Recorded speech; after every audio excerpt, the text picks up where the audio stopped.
you, Sir Christopher, and it's a pleasure to serve under your chairmanship, and I'm really thrilled to be here today, actually, and I think this is such an important but a really lovely debate as well, in terms of tone and content. For the obvious reasons, children are our future, and we have to think about how we can put them on the right trajectory in their journey in life, and reading is crucial to that. And I do just want to commend my honourable friend, the member for Rother Valley, for this debate, but also for his advocacy for access to books. He's been consistent on this, and he's a big voice in this area.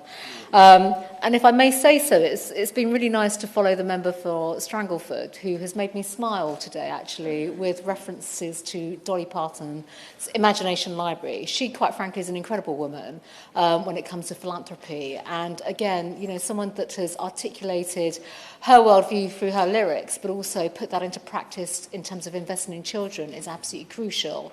And we can never overlook the investment that is required in early years in particular, and how, as I said, we can give children the best start in life. And with that, of course, improving literacy amongst children and young people is absolutely crucial to ensuring that we can actually, this is a statement of the obvious, but have a highly educated, highly skilled economy and a functional society going forward. We need to have people that actually learn from reading, have inquisitive minds, but also hunger for, you know, understanding good literature, good books, but also themselves how to express themselves. And literacy and reading is central to that. Children and young people in our schools today, and I've been reminded of this morning, actually, when I attended a memorial service of a very dear friend, the late Lord Young. They are the entrepreneurs of the future. They are the business leaders. They're the public servants of the future. They're the investors and inventors of the future. And so if we're not actually spending the time sorting out our structures, our institutions, our schools and everything else at this stage and getting it right in terms of all the things that we need to do, we're going to lose out on their potential and unleashing their potential and investing in their talent. And so for me, as a Member of Parliament and the Member of Parliament for Witham, literacy and improving access to books has been my focus when it comes to my schools. And having been elected in 2010, I was quite surprised, actually. I visited, as we all do, visited all my schools. And you learn so much from visiting schools, particularly when you become a Member of Parliament in the early days. And one issue that struck me the most was the level of literacy at the time were below the national average. And to be quite frank, you know, every government can say we've boosted money, we've done X, we've done Y, and all the rest of it. And of course, having come in 2010 and heard about, you know, Building Schools for the Future programme, for example, and all the previous investments in schools, it was really quite stark and quite shocking to hear about the number of children in my schools. And a lot of this correlated with indices of deprivation, which we have to focus on as well. We have to correct that where we have deprivation, and look at how we can actually do more to turn around outcomes for children. But there were certain schools and certain parts of my constituency where literacy was lagging behind in quite a shocking way. And at that time, approximately 1 in 6 11-year-olds were leaving school without the required level of reading. So working with local schools, and in particular head teachers, and I've mentioned one former head teacher now to the Minister previously. We had a very inspirational lady at the time, Mrs. Bass, who was head teacher at then Powers Hall Academy. I set up something called Get Written Reading, which was a literacy scheme where we would promote reading, make it fun, obviously. And this was all about not just reading in schools, but guests coming into the schools. And when I say guests, the local mayor, local councillors, building bridges within the local communities, local people from the local community to come in to be read to, but also to read to children. And since 2012, this has been up and running every year. It encourages a day of reading activities and actually a good deal of fun.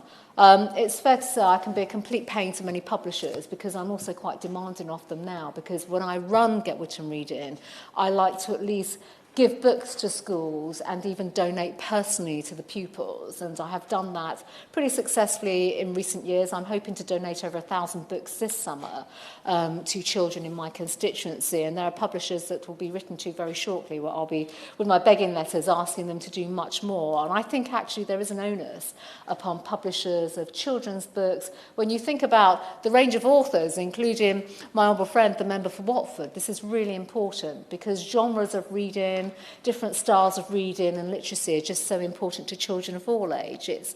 So read and encourage activities. We have fabulous stories, actually, of one particular school. It's the Powers Hall Academy, where they would run reading activities within the school throughout the day. One of their former caretakers would build, they'd have a Harry Potter theme, he'd build a train. When we had an aviation theme, he'd build an airplane, put it in the playground, and the children would have the experience of boarding a plane. They'd make their own boarding passes, they'd make their own currency. And one year we had the Titanic as a theme, and the children actually made lunch for the school guests based upon one of the menus on the Titanic. And this is exactly the way in which we can bring reading to life, but some of the great stories, history, you name it. And with that, ministers and prime ministers have supported this event in the past, including the minister, my right honourable friend, the member for Bognor Regis and Littlehampton, who will be joining me next month when we host Get Written Reading. I promise we'll make it fun. It will absolutely be fun. And of course, these events encourage the characterizations, use your imagination to be a character and bring that to light. So we've all had plenty of Harry Potters, images from Charlie and the Chocolate Factory. But with this, of course, staff and teachers join in, but actually parents join in.